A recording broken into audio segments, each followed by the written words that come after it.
Assalamu alaikum. Good morning, students. Here we are going to start with Standard 9 SS Lesson 4 National Movements in India. You can have an idea by reading the title only that national movements in India. Like you can have an idea by watching the photo only. Okay. Now we will see introduction of this chapter. During their stay in India, Britishers became familiar with the political condition of India. When the Britishers were in India, वो जब Britishers जो थे वो India में जब रह रहे थे तब उन्हें हमारी जो पॉलिटिकल कंडीशन थी उसका पूरा आइडिया था, क्योंकि वो बहुत टाइम से यहाँ पे रह रहे थे.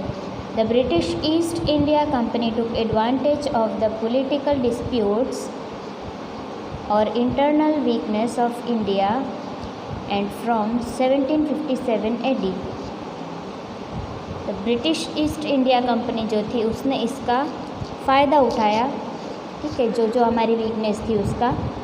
After creeping into Bengal to the aspiring of 1857, it established its supremacy over India in its 100 years of rule. धीरे धीरे जैसे कि बंगाल, फिर उसके बाद धीरे धीरे करके 1757 से 1857 के ये जो 100 साल का जो पूरा वक्त था उतने में उन्होंने धीरे धीरे पूरे इंडिया पर कब्ज़ा कर लिया था.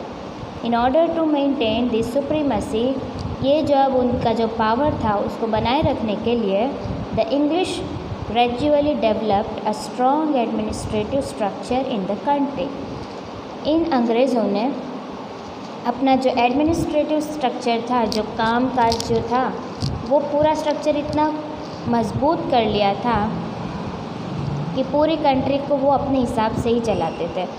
Through this administrative structure, common laws, common administration and a legal system according to the British system came into existence. और इसी वजह से जो आज के जो हमारे कायदे कानून है, जो आज का हमारा एडमिनिस्ट्रेटिव स्ट्रक्चर है, जो कायदे कानून की जो सिस्टम है पूरी जो है वो ब्रिटिश सिस्टम के हिसाब से एग्जिस्टेंस में आई थी. Yet the English residing in India established such laws and administration that England would get more benefits. लेकिन ये जो एडमिनिस्ट्रेटिव वर्क जो किया गया और ये जो स्ट्रक्चर बनाया गया ये हमारे इंडिया के भले के लिए नहीं था. ये तो इंडिया में बैठे बैठे इंग्लैंड को कैसे मजबूत किया जाए, उसे कितना कितना प्रॉफिट पहुंचाया जाए, इस तरह का ये जो था एडमिनिस्ट्रेटिव स्ट्रक्चर पूरा बनाया गया था.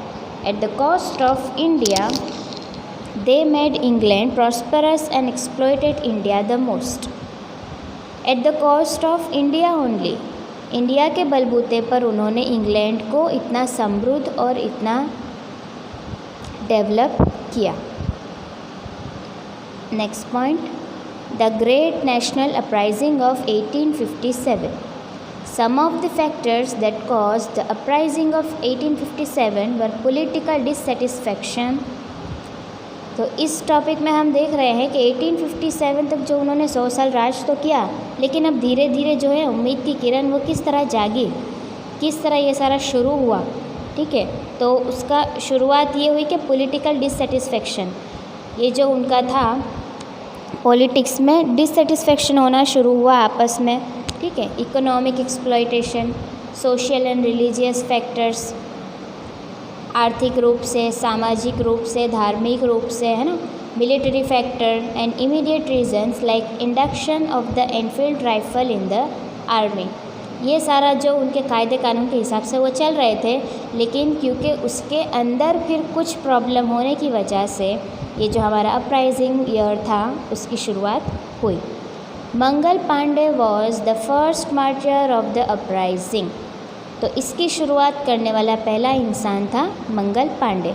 Several revolutionaries like Nana Sahib, Tatya Tope, Raja Kunwar Singh, Rani Lakshmibai, Bahadur Shah Zafar etcetera took part in it.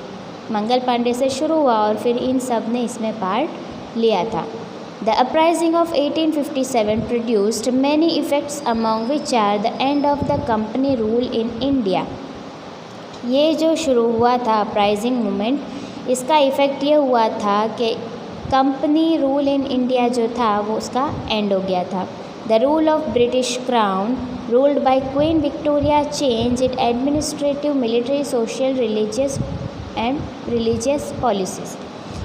ये जो क्वीन विक्टोरिया जो ब्रिटिश क्राउन से चलता था ना, कि जो राजकुमारी हो नहीं हो जो चलाती थी, ठीक है, उसमें भी चेंजेस आ गया, उसका भी एंड हो गया. The reasons responsible for the failure of the 1857 uprising are the beginning of the uprising before the plan time.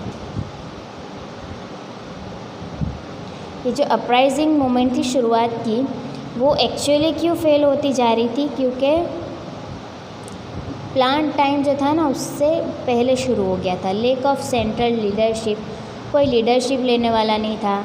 Insufficient and unsophisticated weapons. अब ब्रिटिशर्स जो थे उन्होंने तो इतने सालों से अपने आप को इतना मजबूत और इतना प्रॉस्परस कर लिया था.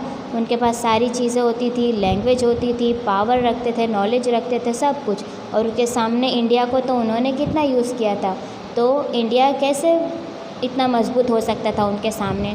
तो ये सारी कुछ कमज़ोरियों की वजह से जो चाहिए था वैसा रिज़ल्ट जल्दी नहीं मिला है हमको. आज हम आज़ाद बैठे हुए हैं, लेकिन जैसा कि चाहिए था वैसा बहुत टाइम लगा. ठीक है, बहुत सबको जुल्म और सब बहुत कुछ सहना पड़ा था. इतना कुछ सामान नहीं था उनके सामने टिके रहने के लिए. Importance of self centred interest then nationalism amongst revolutionaries. जो इसके अंदर काम करते थे उन्होंने अपना खुद का फ़ायदा देखा, ना कि देश का. ठीक है. Lack of suitable and organise leadership etcetera. और जो ऑर्गेनाइजेशन के जो लीडर्स थे वो भी कुछ इतने सूटेबल नहीं थे. जो देखते थे तो अपना ही फ़ायदा देखते थे या फिर अंग्रेज़ों के साथ ही मिले हुए होते थे. ठीक है. और जो अगर होते थे लीडरशिप लेने वाले तो वो कुछ बेचारे इतने मजबूत नहीं होते थे, उनको कुछ इतना सपोर्ट भी नहीं मिलता था. You have already studied these in detail in the previous class. ठीक है, पिछली क्लास में आपने इसके बारे में डिटेल में पढ़ा हुआ है. तो आज हमें एक पॉइंट क्या मिला, मंगल पांडे से इसकी शुरुआत हुई है ना. तो ये जो मूवी है ना, ये अगर आपको देखने को मिल जाए, Mangal Pandey movie the rising है ना, द राइजिंग वर्ड से ही आपको आइडिया आ रहा है. तो ये जो था इससे आपको पता चलेगा कि ये आमिर खान के द्वारा ये एक्टिंग किया गया है, लेकिन रियल मंगल पांडे जो थे उनकी जो पूरी लाइफ है, उनकी स्टोरी बताई गई है. उनका एक ब्रिटिशर दोस्त भी था जिसकी वजह से वो लोगों के साथ थोड़ा अच्छा बिहेव भी करता था. ठीक है. तो आप अगर ये मूवी देखोगे तो आपको ज़्यादा अच्छे से आइडिया आ जाएगा. ठीक है.